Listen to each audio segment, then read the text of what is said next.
Amados irmãos, a paz do Senhor Salvador Jesus Cristo, que é o pastor Hélio Ornelas, pastor da Igreja Metodista Pentecostal no Morro da Carolina, no Jacatirã do Caxias, na congregação Jardim Santa Marta de Belfor Roxo, na congregação Nova Campinas, Duque de Caxias, para ministrar mais uma aula da Escola Bíblica Dominical. Nós utilizamos as lições bíblicas da CPAD, classe de adultos.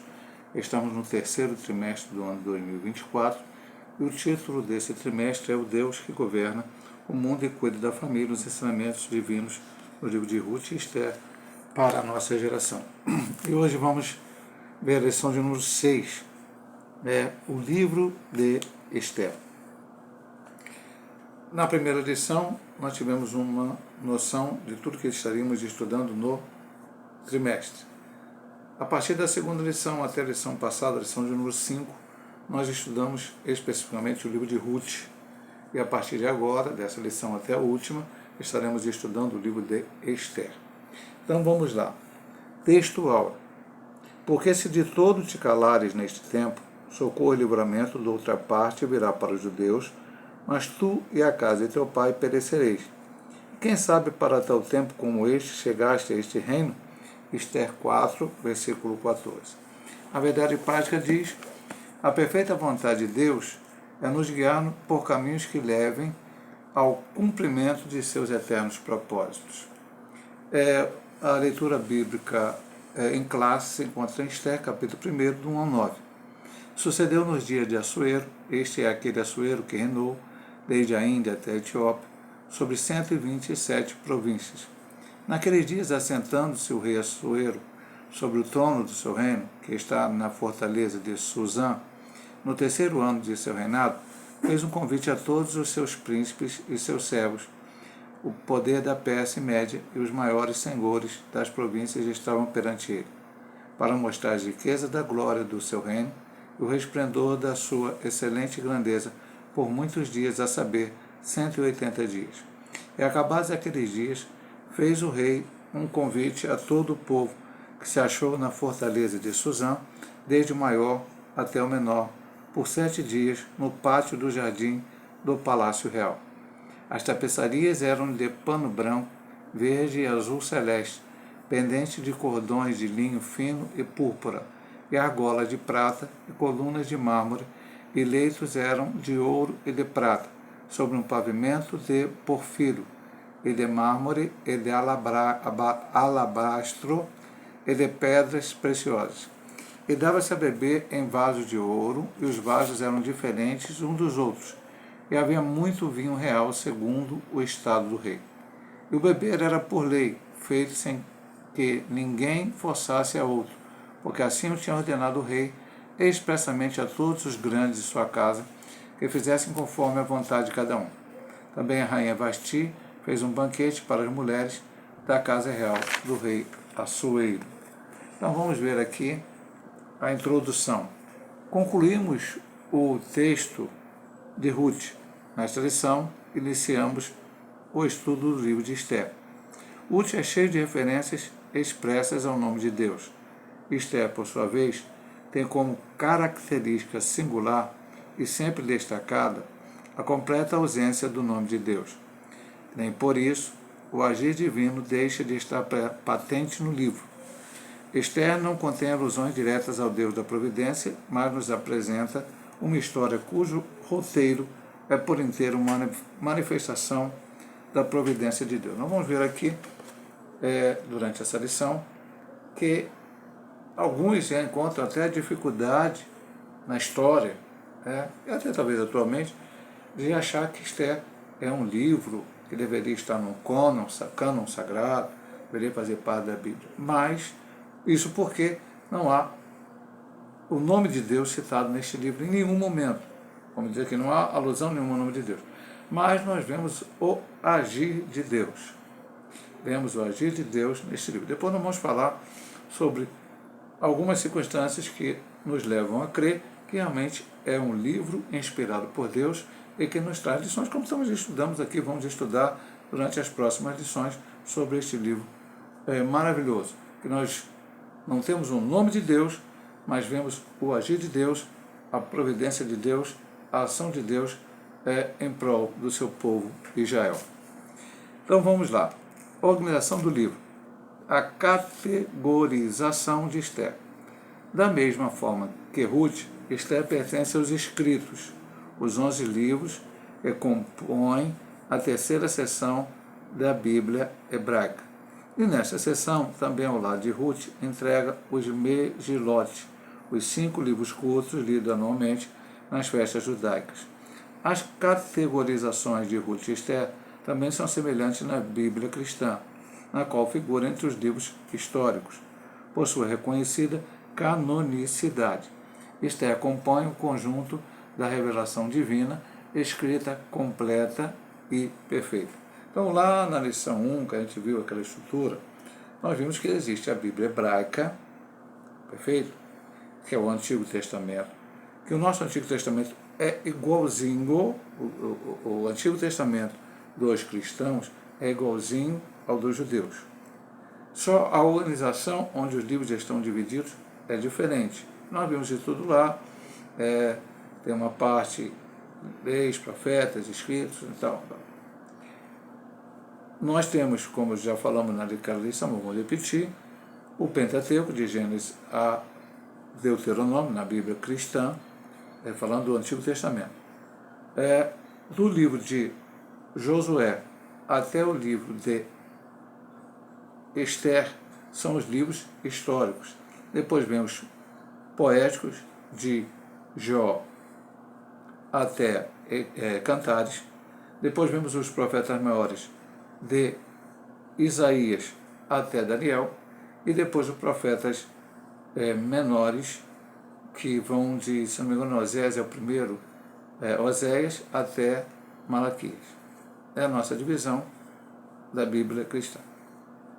Nessa divisão hebraica já foi falado lá na lição anterior, nas lições anteriores, que na Bíblia hebraica existiam esses chamados 5 livros curtos, os Megilot.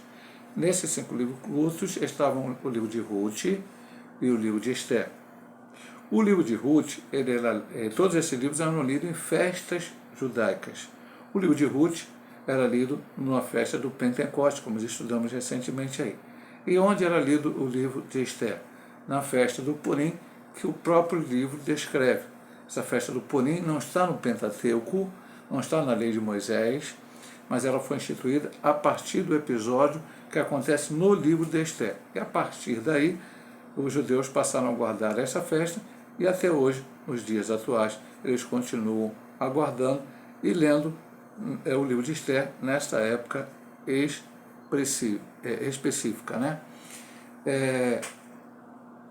Ele cita aqui, né, como sempre a gente fala que é um estudo bíblico, e a gente sempre é bom estar citando a Bíblia. Eu vou para 2 Timóteo, capítulo 3, versículos 16 e 17.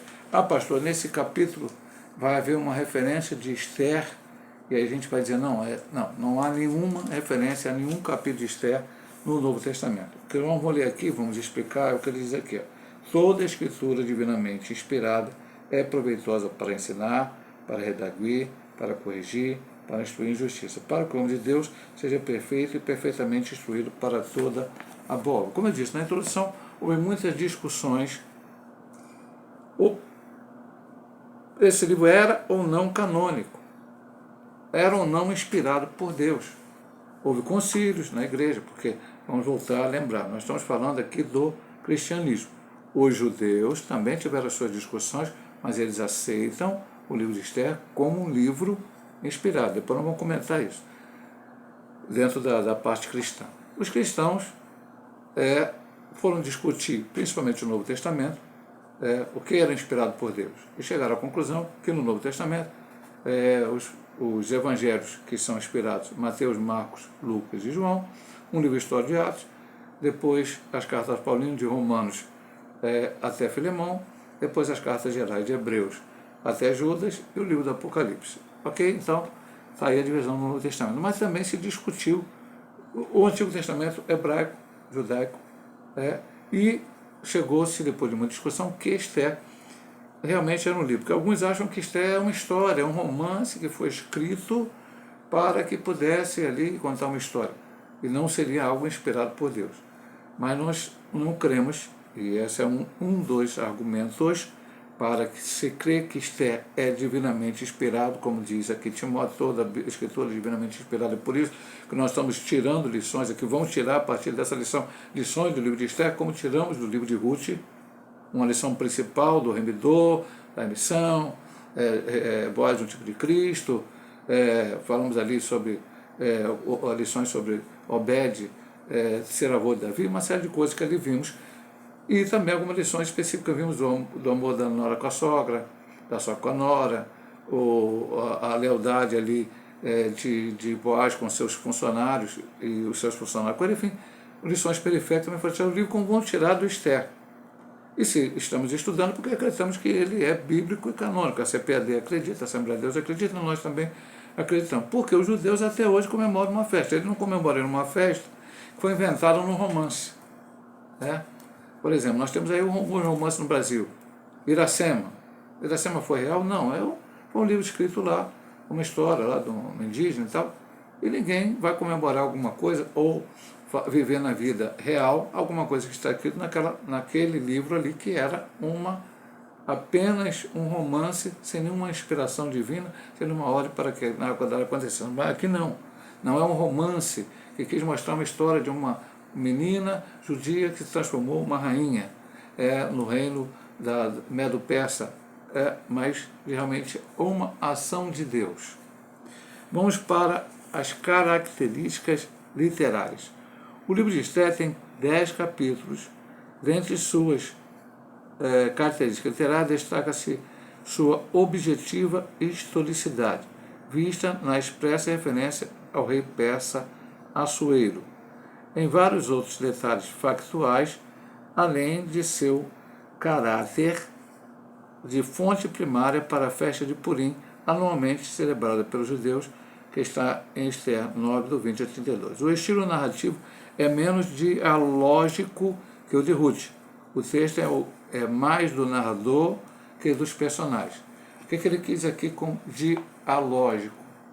Você vai ver no livro de Ruth mais interações entre os personagens descritos. Ruth falando para Noemi, o teu povo é meu povo, o teu Deus é meu Deus, toda aquela manifestação. Noemi falando com ela, dando a possibilidade dela e Orfas voltarem. Depois, diálogos entre Ruth e Noemi no capítulo 2, no capítulo 3, sobre situações que acontecem, diálogo entre Boaz e Ruth no capítulo 2 inicial. Depois, no capítulo 3, naquele encontro, na hora que ele foi fazer a questão da festa ali, por causa da colheita. E o diálogo no capítulo 4 entre ele e o outro parente remidor, que era mais próximo, entre as mulheres que falaram sobre Deus tem abençoado, enfim, há uma série de coisas. Existem diálogos no livro de conversas que vão ser colocadas no livro, no capítulo 4 de Esther, tem uma conversa grande mais do que, mas o restante é como se fosse uma narrativa de alguém que está narrando um fato que ele provavelmente presenciou, nós vamos ver agora na autoridade, ele estava narrando para o nosso conhecimento. Faz diferença, pastor? Não. São estilos, como dizer, características literárias. A Bíblia é um milagre de Deus. Por quê, pastor? Escrita por cerca de 40 autores durante 1000 e poucos anos, entre o primeiro livro e o último, enfim, de onde foi escrito, as histórias. E aí, meu amado irmão, o que a gente vê? Pessoas de profissões diferentes, vivendo em épocas diferentes, em circunstâncias diferentes, e cada um escrevendo o seu livro, a sua parte, aquela história específica. Moisés escrevendo o Pentateuco, depois Josué escrevendo a parte do seu livro, o livro de Juízes provavelmente escrito por Samuel, o livro de Ruth escrito por Samuel, depois vem primeiro e segundo Samuel, enfim, aquelas crônicas, toda a série, o Jó, os Salmos escritos por vários autores. Então, junta-se tudo isso e dá-se um livro só, e esse livro, ele não é um livro assim solto, que ninguém entende nada. Eu até já falei certa vez, quando o professor da classe de jovens de Caxias, há muitos anos atrás, muitos anos atrás mesmo, ainda não era pastor, era jovem apenas, nem sabia que ia ser pastor, fui professor da classe jovem. E ali eu disse para ele, se você pegar aqui autores brasileiros famosos que viveram em épocas diferentes e você mandasse, potencialmente você fizesse, Machado de Assis, você escreve um capítulo aqui, e depois nós vamos juntar com um livro com outro autor que vai nascer em outra época, até os autores de atuais. Quando você juntasse tudo isso, ia ser uma miscelânea que ninguém ia entender nada. Cada um tinha escrito uma história diferente, que não fazia pé nem cabeça. Mas a Bíblia faz, a Bíblia tem um sentido, isto também faz parte disso, como Deus agindo, e vamos aprender, estamos aprendendo e iremos aprender até o final desse trimestre. Agora vamos para a autoria e data. O autor de Esther é desconhecido. Quem foi o autor de Esther? Mas vamos lá. Muitos estudiosos consideram que o livro foi escrito por um judeu que viveu na Pérsia, pelo fato de o autor demonstrar amplo conhecimento da cidade de Suzã e de sua estrutura, de importantes documentos do Império Persa. Considerando essa possível autoria e algumas evidências internas, acredita-se que o livro seja datado ainda no século V a.C., por volta de 460 a.C., logo após a morte de Assuero, ocorrida em 465 a.C. Outro fator levado em conta para essa datação é de ordem linguística. O autor empregou algumas palavras persas em meio ao hebraico, mas não fez uso algum das expressões originárias do grego, o que revela um estilo anterior à ascensão da Grécia sobre a Pérsia que se deu com Alexandre o Grande em 330 a.C. Então vamos ver alguma característica aqui, que até passou um pouco da parte, eu poderia ter lido no anterior. Assuero não era exatamente um nome, era um título de o rei, assim como Faraó não era um nome, era um título. Esse rei hoje é identificado como Xerxes I, Xerxes do grego. Então, ele, algumas traduções hoje no Brasil já não falam Assuero, chamam Xerxes. Então, Xerxes foi esse monarca. Realmente viveu entre 486 e 465, quando ele morreu, que aqui se relata isso.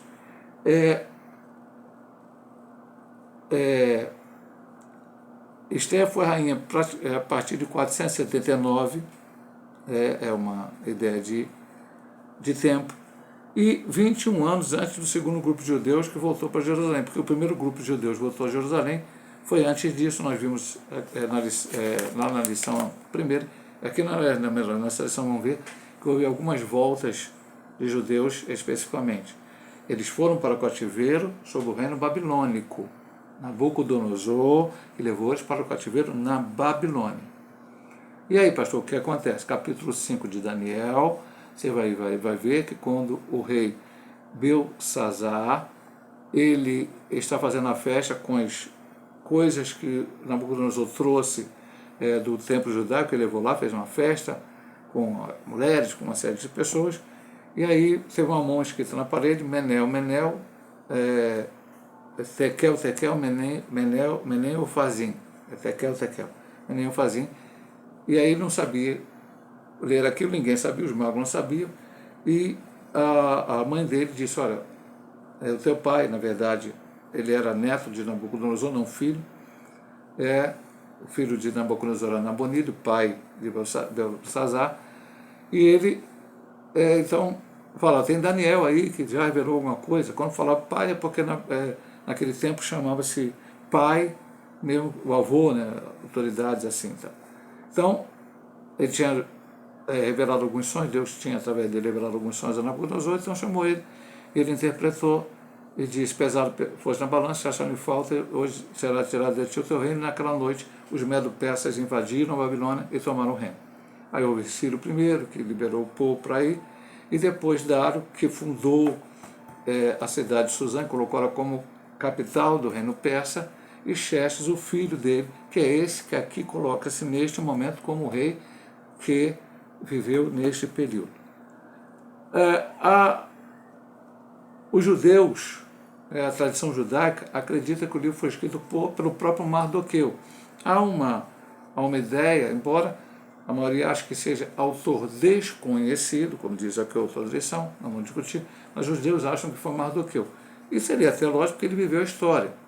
E lá no finalzinho, quando fala sobre a questão do Purim, diz que ele escreveu sobre esse assunto. Então, há uma possibilidade grande de ter sido Mardoqueu, e o livro provavelmente foi escrito, né, por volta desta época em que viveu Assuero até a sua morte em 465. Os fatos que aconteceram, logicamente, tiveram que acontecer antes de Assuero. E a segunda final que ele fala aqui é o seguinte: o livro, você vai ver o livro, tem algumas palavras persas e logicamente, escrito em hebraico. Se ele houvesse sido escrito em uma outra época, ela provavelmente teria palavras de origem grega, porque quando os gregos dominaram os medos persas, o terceiro grande império mundial, Babilônia, depois Medo-Persa, Grécia, depois Roma, o grego-coané dominou, então teriam-se palavras gregas se ele houvesse escrito em uma outra época. Mas, como aqui diz o livro, o autor da lição, provavelmente escrito em 460 a.C. Vamos para o segundo ponto, que a gente até vai falar sobre essa questão toda aqui novamente, e alguns dados históricos. O contexto histórico, quando aconteceu os fatos escritos no livro. Subdivisão 1.2. O povo hebreu no exílio. Para uma melhor compreensão do texto bíblico do livro de Esther, é importante mencionar o final do período da monarquia do povo hebreu. Em 722, houve a queda do reino do norte sobre os assírios. Segundo Reis 17:6, rei Oséias estava reinando. Israel ali já não era um reino só, porque depois de Salomão, na época de Roboão, houve a divisão. Reino do norte, Israel, reino do sul, Judá. O reino de Judá, com os descendentes de Davi. O reino do norte começou com Jeroboão e depois passaram-se várias situações, teve Acabe, aquela coisa toda terrível. Eles caíram primeiro, em 722, ainda com a Assíria, um reino menor antes de Babilônia. Pouco mais de 100 anos depois, Judá, o reino do sul, foi levado para o cativeiro babilônico em 3 levas. Já estudamos em outras lições. 605, 597, 586, eles foram levados ali para o cativeiro babilônico. Conforme Jeremias havia profetizado, o exílio duraria 70 anos. Isso está em Jeremias 25:1 e 29, do 10 a 14, Daniel consegue entender isso lá, é descrito no livro de Daniel, ao ler o livro de Jeremias, ele entende que seria 70 anos, inclusive faz uma oração a Deus sobre isso. Foi um período em que Deus tratou com Judá, principalmente para extirpar a idolatria, que havia contaminado a nação, segundo Ezequiel 36, 16 a 25. Deus abomina todo pensamento, sentimento e comportamento idolátricos. Romanos 1, 18 a 25. Por isso, nada em nossa vida pode ocupar o lugar que pertence a ele. Vamos ler aqui? Não. Pastor, isso é uma referência a Esther? Não, já disse ao irmão que não há nenhuma referência no Novo Testamento ao livro de Esther, mas aqui nos traz um ensinamento sobre essa questão aqui. Por que aquele povo estava em cativeiro? Para extirpar a ideia idolatra que houve no tempo dos últimos reis de Israel, até de Judá, né, na verdade, até que eles fossem levados ao cativeiro. Então, 1 João 2, 15 a 17 diz o seguinte: não ameis o mundo, nem o que o mundo há. Se alguém ama o mundo, o amor do Pai não está nele. Porque tudo que há no mundo, a concupiscência da carne, a concupiscência dos olhos, a soberba da vida, não é do Pai, mas do mundo. E o mundo passa e a sua concupiscência, mas aquele que faz a vontade de Deus permanece para sempre. Então, vemos aqui neste ponto qual o contexto que aconteceu. O povo ainda estava no exílio. Veja bem, segundo aqui eu dei o dado anterior, esse livro aconteceu entre a primeira e a segunda leva de judeus que voltou. Também houve uma questão, que não vamos ver aqui, ele vai falar aqui no outro ponto. Então foi acontecido nessa época. Israel lá para a Síria, Judá para a Babilônia, 70 anos complementando para que se fosse extirpado a ideia idolátrica entre eles. E vamos ver então agora a sequência. Segunda subdivisão. Fim do exílio. Quando o exílio acabou. Ao mesmo tempo em que julgava Judá por sua idolatria, o Deus eterno, juiz de toda a terra, exercia o seu justo juízo sobre a Babilônia por sua iniquidade. Jeremias 25:12. Antes já havia julgado a Assíria, como profetizado por Naum. Deus não tem ocupado por inocente. O livro Naum foi escrito, uma profecia praticamente dos seus 3 capítulos sobre a mão de Deus sobre a Síria. Em 539 a.C., Ciro venceu os babilônios e anexou seu território ao Império Persa. Logo no primeiro ano de reinado, despertou o Senhor o espírito de Ciro, rei da Pérsia, e o fez decretar o retorno do povo judeu para Jerusalém. Daniel havia se humilhado diante de Deus, jejuando e orando fervorosamente para a restauração de Jerusalém, confessando os pecados da nação de Israel. O ensino bíblico a respeito de nosso relacionamento com as estruturas de poder terreno é sempre confiar na soberania divina, buscando com humildade a intervenção de Deus em nosso favor. Agindo assim, poderemos ter uma vida quieta e sossegada em toda piedade e honestidade e contribuir para o cumprimento do maior propósito de Deus, que é a salvação de todos os homens, inclusive dos que não governam segundo os valores divinos. Um minutinho aqui para tomar um copo d'água. Não sei exatamente o autor quer falar isso, mas eu quero dizer uma coisa para o irmão que eu acho. Principal atividade da igreja.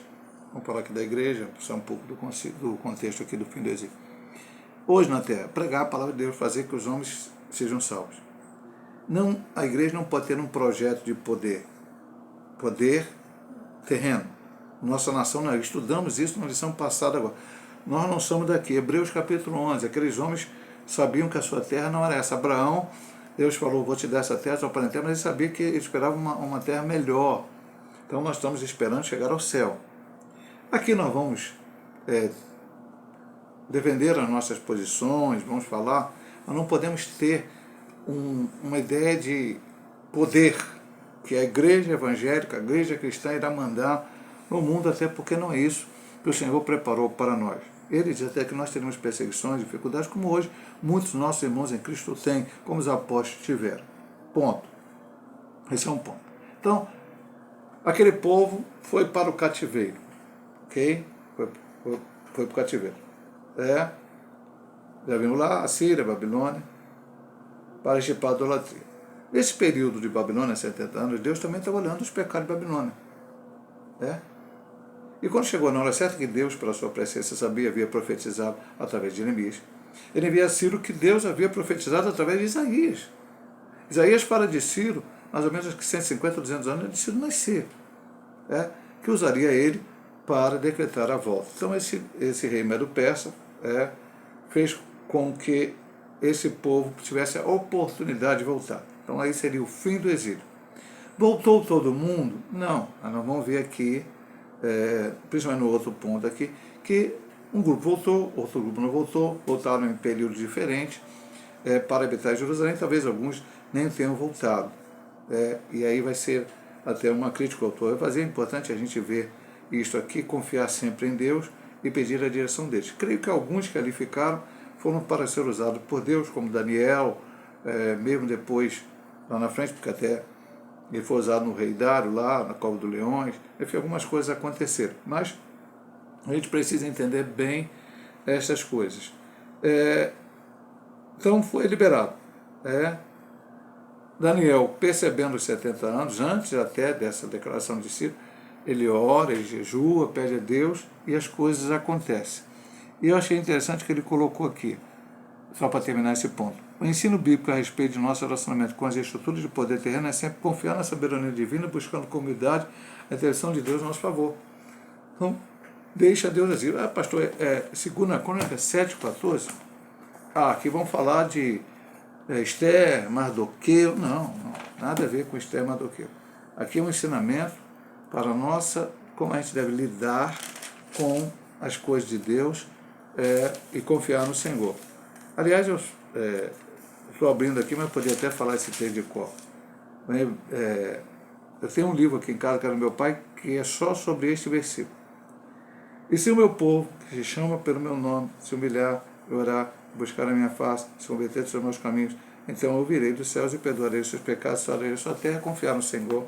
É o que a gente tem que fazer em todas as áreas da nossa vida.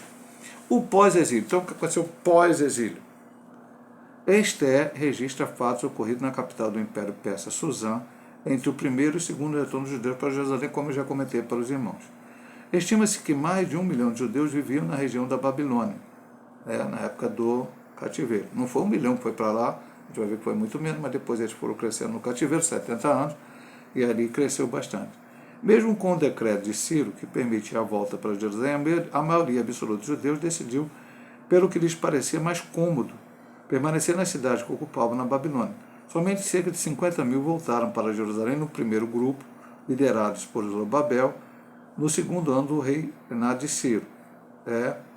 Este período da história é narrado no capítulo 1 ao capítulo 6 do livro de Esdras. Entre o capítulo 6 e o capítulo 7 há um intervalo de aproximadamente 60 anos. É na segunda metade deste período que se passam os fatos do livro de Esdras. Então, se você já leu o livro de Esdras, até eu dei um conselho aos irmãos que lessem, durante esse trimestre, o livro de Ruth e o livro de Esther. Ruth, 4 capítulos, é fácil ler. Esther, 10 capítulos, é fácil de ler. Porque nós estamos falando aqui, dentro da história, mas eu não sei exatamente o que aconteceu ali. É muito fácil você ler na sua casa, meu amado irmão. Você, por exemplo, vou ler 2 capítulos por dia. Vamos ler um capítulo por dia. Em 10 dias você lê o livro de Esther. Antes que as lições terminem. 10 dias vai dar 2 domingos. Você vai começar num domingo, tem outro domingo, já terminou. E nós vamos estudar durante 7 domingos, né? Lição 5, 6, 7, 8. Aliás, 6, 7, 8, 9, 10, 11, 12, 13. 8 lições. E aqui há citações sobre Esdras. Então, Esther está naquele período, veja aqui o que ele coloca. Entre o capítulo 1 e o capítulo 6, vem a história. Entre o capítulo 6 e 7 de Esdras, há 60 anos, onde há nenhum relato de nada que aconteceu, e aí volta no capítulo 7. E na segunda parte desses 60 anos é onde aconteceu essa história aqui, que está relatada no livro de Esther. Muitos voltaram, 1 milhão de pessoas, basicamente, 50 mil voltaram, e os outros preferiam ficar em Babilônia, porque era mais cômodo. Israel estava em crise. Você vai ler, é só ler leia o livro de Esdras, leia o livro de Neemias. É lógico que são períodos diferentes, mas você vai ver como foi difícil. Até se você ler os profetas Ageu, você vai ver essa dificuldade daquele povo. Não foi fácil voltar e restabelecer a nação, mas essa era a vontade de Deus e que eles deveriam ter feito e não fizeram. Mas mesmo dentro dessa história, nós vamos ver Deus agindo aqui nesse período com a situação de Esther. Logicamente porque Esther, Mardoqueu e outros judeus que moravam em Suzã não haviam voltado para Israel. Terceira subdivisão, propósito e mensagem. Qual é o propósito que foi escrito no livro? Qual a mensagem que ele nos traz? Que essa é a parte principal, meu amado irmão. Estamos estudando para ter uma ideia. Hoje é a base do livro de Esther. Depois nós vamos estudar novamente esses pontos todos, especificamente nas outras lições, a história em si. Algumas coisas que foi falado hoje vão ser repetidas, mas é importante a gente já ficar com isso em mente. A providência divina. O principal propósito do livro de Esther é registrar o cuidado providencial de Deus com o seu povo, a despeito de suas escolhas fora de seu propósito. Ao decidirem permanecer na Babilônia sob os domínios do Império Persa, os dois olharam para a estabilidade que imaginavam ter conquistado, não apenas no aspecto econômico, mas também cultural, social, religioso. Os persas tinham fama de benevolência com os povos que dominavam, principalmente contra a liberdade religiosa. O retorno a Jerusalém exigia renúncia e disposição para uma viagem penosa, para a dura reconstrução de uma cidade totalmente destruída. Para muitos pareceu melhor ficar na Babilônia. Aí ele cita Provérbios 14, 12. Há caminho que ao homem parece direito, mas o fim dele são os caminhos da morte. Então, voltar para Jerusalém, o que significava? Já comentei um pouco aqui no final do outro ponto. Era trabalhar bastante. Você vai ver isso no livro de Neemias. Esdras reconstruiu o templo com Zorobabel, né? Esdras levou o povo, Zorobabel.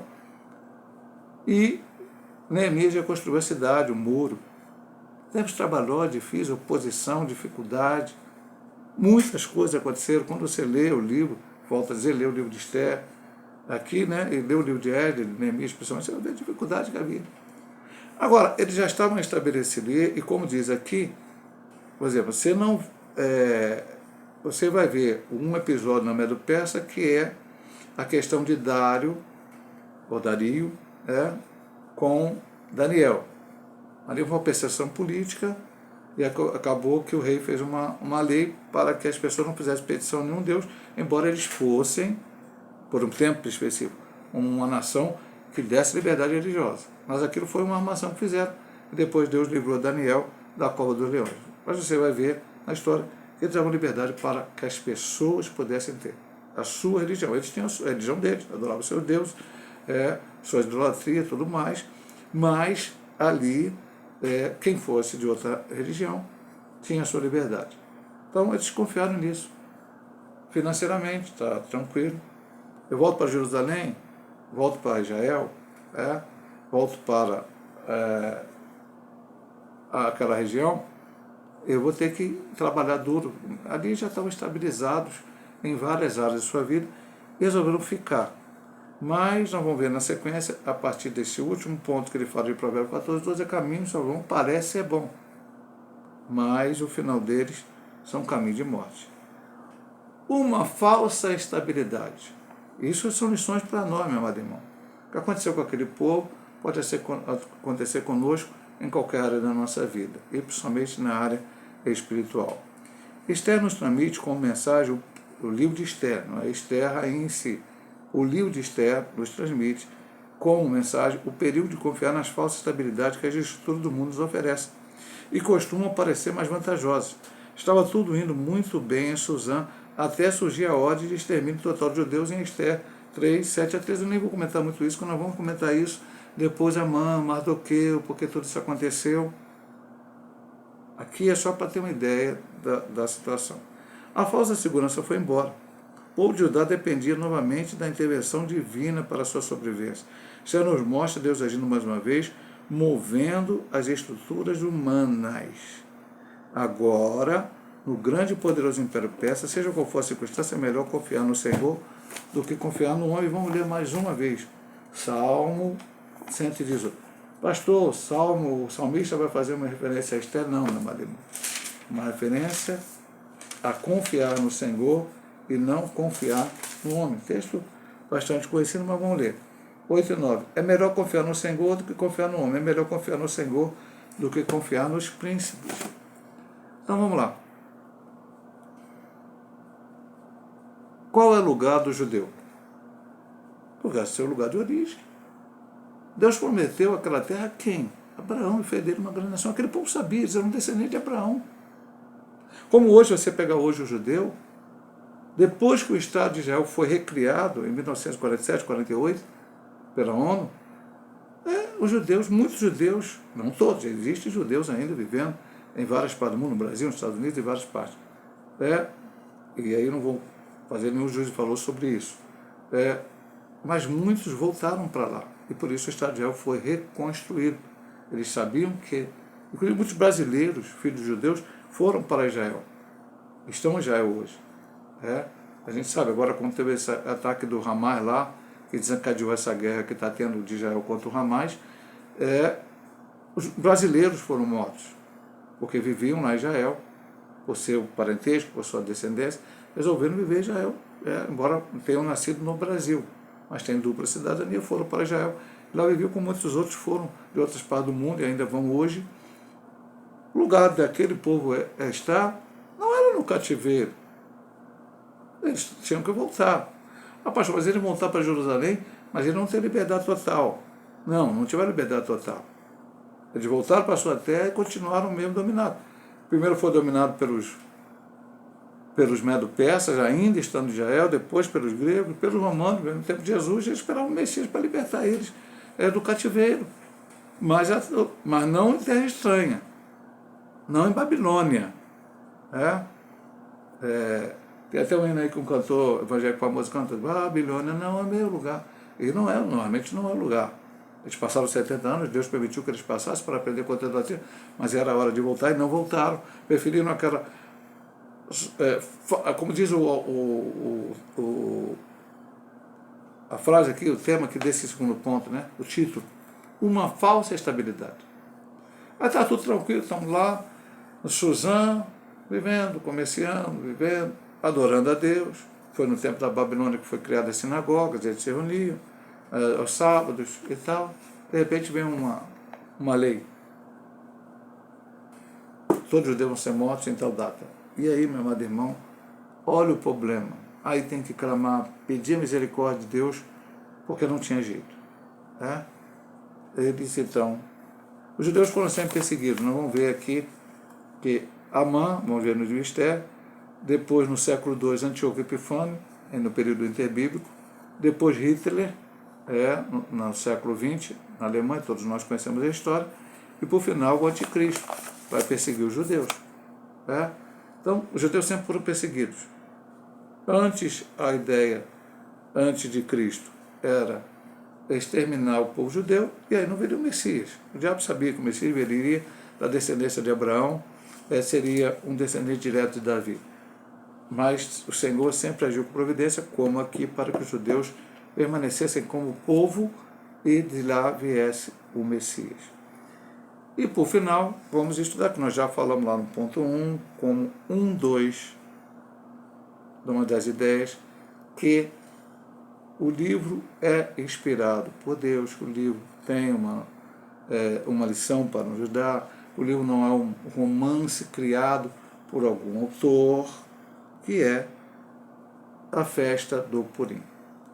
O livro de Esther tem como propósito também registrar a instituição da festa de Purim, ordenada por Mardoqueu depois do grande livramento que os judeus receberam. Purim é o plural da palavra pur, lançar sorte. Porém, Esther 3,7, Amã lançou sorte para fixar o dia da morte dos judeus. A festa comemora a frustração deste nefasto plano, diante da providencial ação divina para a libertação do seu povo. A soberania de Deus não encontra limites, ele age em qualquer época ou lugar para cumprir seus propósitos. Então vamos fazer um rápido comentário, porque eu já disse, se você ver aqui os títulos da lição, nós vamos estudar a partir de agora. Então hoje nós estamos estudando o livro de Esther, como estudamos nas 2 livros de hoje. Depois vamos ver a deposição da rainha Vasti, a sessão de Esther. Então, semana que vem nós vamos ver como é que Esther se tornou rainha. Depois nós vamos ver a resistência de Mardoqueu, a conspiração de Amã, que está aqui, que ele citou no capítulo 3, o plano de livramento e o papel de Esther, capítulo 4, a humilhação de Amã e a honra de Mardoqueu, aí diante, ali, capítulo 5, capítulo 6, enfim, o banquete e, por fim, Esther, a portadora da boa nova. Então veja bem, meu amado irmão, o que aconteceu? Rapidamente, em poucas palavras, a gente vai estudar tudo isso. Vasti foi deposta, a rainha, que era a esposa de Assuero, por causa de ela não ir no banquete que ele tinha chamado. Ele fez um concurso de beleza, vamos colocar assim entre aspas. Esther foi eleita rainha. Foi colocada como, foi escolhida como, escolhida como rainha por ele. Ela não declarou que era seu povo, o seu primo, que a tinha tomado por filha, por causa da morte do seu pai e da sua mãe, cuidava dela.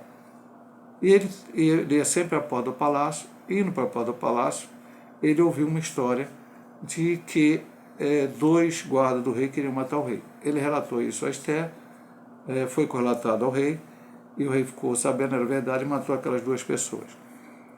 E nada foi feito sobre isso. Depois o rei colocou a mão sobre todos os seus servos e disse que todo mundo tinha que se dobrar diante de Amã. Quando a mão passasse, as pessoas tinham que se dobrar. Os judeus não se dobravam diante de ninguém, somente diante de Deus. E aí, os judeus, o Amã não se dobrava diante dele. Todo mundo se dobrava, passava, o pessoal se curvava, Amã não. E aí algumas pessoas foram tentar ver, falar com Mardoqueu, porque isso descobriu que ele era judeu, passaram isso para Amã, e Amã resolveu se vingar. Ele ficou com raiva de Mardoqueu, de todos os judeus, mandou que pediu ao rei, ia pagar o rei para que pudesse se matar todos os judeus. Não sou sorte. E meu amado irmão, Deus age em tudo. Você vai pensar que não, vai para ele, não sou sorte lá, meu amado. Não sou sorte. O Balaão queria, o falso profeta queria amaldiçoar Deus, e Deus não deixou. Israel, Deus não deixou. Não permitiu que ele o fizesse. Embora ele tivesse seus oferenda lá, sabe-se lá quem, né? Porque a Deus não era, porque ele não era um profeta verdadeiro. Então, e nessa sorte caiu lá para frente. A sorte nunca vão matar o judeu amanhã. Então foi dada a ordem, o reino era grande, 127 províncias, e aí mandaram essa história. Quando se descobre isto, aí sim começa-se o plano, que ele diz aqui no capítulo 4, nós vamos ver, para o livramento de Israel. e entra a história, começando Deus agiu, na verdade Deus agiu colocando Esther como rainha. Amã poderia fazer isso de uma maneira ou de outra, independente de Esther ser rainha, mas Deus colocou lá para esse livramento. Mardoqueu lembra ela isso no capítulo 4, que Deus já colocou, está aqui, né? Acho que é a leitura textual, se não me engano. Vamos aqui, ó. Porque se de todo te calarem nesse tempo, socorro e livramento da outra parte virá para os judeus, mas tu e a casa teu pai perecereis a quem sabe, tal tempo como ele chegaste ao reino, nem o rei ninguém sabia que era judia, e ela seria morta também. E aí eles jejuam 3 dias, vão diante de... Ela vai e faz um banquete. Nesse ínterim do banquete, antes que o banquete acontecesse, entre 2 banquetes que ela fez, o rei fica sem dormir e pergunta, pede para trazer um livro lá para ler. E aí se lê que Mardoqueu tinha livrado ele dessa situação. Ele pergunta, mas por que fizeram Mardoqueu? Nada. Não fez nada para Mardoqueu. E aí, quando a mãe entra, ele pergunta, mãe, o que eu vou fazer para honrar uma pessoa que eu quero honrar? Uma pessoa que era ele. Ele falou, pega o cavalo, a mula do rei, coloca a pessoa em cima, bota a roupa do rei e tal. Ele pensando que era ele que seria levado assim. Aí ele falou, a pessoa mais importante do reino proclame que assim o rei quer honrar fulano. E aí ele falou, você vai fazer isso com Mardoqueu. Ele fez, e chegou em casa enojado, como a própria diz, a palavra que a Bíblia diz, por causa disso. E aí o povo, a própria família dele disse, se Mardoqueu é dos judeus, então você vai perecer. E no segundo banquete, Esther ascende ao rei e acaba Amã sendo morto, e vem toda essa questão aqui dos judeus terem a possibilidade de se defender, e eles se defendem, e depois então é instituída a festa do Purim. Pur é sorte, Purim é plural, quando os judeus foram livres da mão dos seus inimigos. E tudo isso nós vamos ver em detalhes em cada lição a partir de agora. Mas em cada momento a gente vê a mão de Deus agindo nesse livro. O nome de Deus está no livro? Não. Mas a ação de Deus está no livro, e é essa lição que temos para tirar na nossa vida. Então, vamos para a conclusão. O livro de Esther nos lembra de que vivemos neste mundo, mas não devemos confiar em suas estruturas. Todos os reinos deste mundo passarão, como está em Daniel 2, 37 a 45. Por isso a palavra de Deus diz que a nossa cidade está nos céus, onde também esperamos o Salvador, o Senhor Jesus Cristo. Esse foi um dos textos, Filipenses 3:20, que estudamos na última lição do trimestre passado. Se não me engano, até o texto áureo da lição 13 do trimestre passado, que a gente foi ver sobre a Nova Jerusalém. Então veja bem, meu amado irmão, todos esses reinos passarão. O único reino que permanecerá é o reino do Senhor. Passarão agora, pastor? Não, meu amado irmão. A igreja vai ser arrebatada, nós cremos assim, nós somos pré-milenistas e pré-tribulacionistas. Antes da tribulação, a igreja de Cristo é arrebatada. E aí o anticristo dominará essa terra, os judeus estarão aqui nessa terra, terão reconstruído o templo, e estará tudo bem. Até os judeus farão um acordo com o anticristo, vai ser tudo. Vai ter prosperidade, mas no meio da tribulação, o anticristo vai querer se apropriar do templo judeu, ser adorado lá, os judeus não vão aceitar, Deus vai mandar suas pragas. Serão 3 anos e meio, final da grande tribulação, de terrível coisa, como nunca houve nessa terra. Ao final da tribulação, os judeus clamam pelo Messias, pedem a vida do Messias, como o Senhor disse, não me verei mais até que dizeis, bendito que vem o nome do Senhor. Eles clamarão, e o Messias, o Cristo, Jesus, voltará com a sua igreja e com os seus anjos, e haverá a batalha do Armagedon. O falso profeta e o anticristo serão lançados no lago de fogo e enxofre, e o dragão, ou Satanás, será lançado no abismo. Você colocará um anjo ali tomando conta para que ele não saia, até que o Senhor permita, e o Senhor Jesus reinará milenarmente nessa terra, com os judeus e a igreja na Nova Jerusalém. Já falamos isso no trimestre passado, mas apenas repetindo. E depois disso vem o trono branco e o novo céu e nova terra. Ou seja, hoje Alemanha, Estados Unidos, China, Índia, União Soviética, sei lá, Rússia, né? Não, irmão, tudo isso vai passar. Tudo isso um dia vai acabar. Quem vai reinar é o Senhor. Então nós temos que confiar nisso. Ah, pastor, qual o melhor esquema de governo? É a democracia? É o socialismo? É o neossocialismo? É terceira via? É não sei o que lá, tanta coisa que inventam aí. Melhor maneira de governo acontecerá no milênio, e como aconteceu lá no Antigo Testamento, até sobre Israel, até que eles pediram um rei. É a teocracia, governo de Deus. É Deus governando. E por isso nós estamos almejando, esperando e aguardando. Esther nos faz lembrar disso. Tá tudo bem lá. De repente, tudo mudou. E aí Deus teve que intervir para que... Porque quando Esther vai diante de Amã estende o cetro para ela, foi que Deus e fez com que ele estendesse, e tudo aquilo que aconteceu, Deus foi agindo para que o povo de Israel fosse livre. A gente vai ver cada detalhe nas próximas lições. Se Deus assim nos permitir, semana que vem estaremos ministrando a lição número 7, a deposição da rainha Vasti e a ascensão de Esther. Deus abençoe a todos, em nome de nosso Senhor e Salvador Jesus Cristo.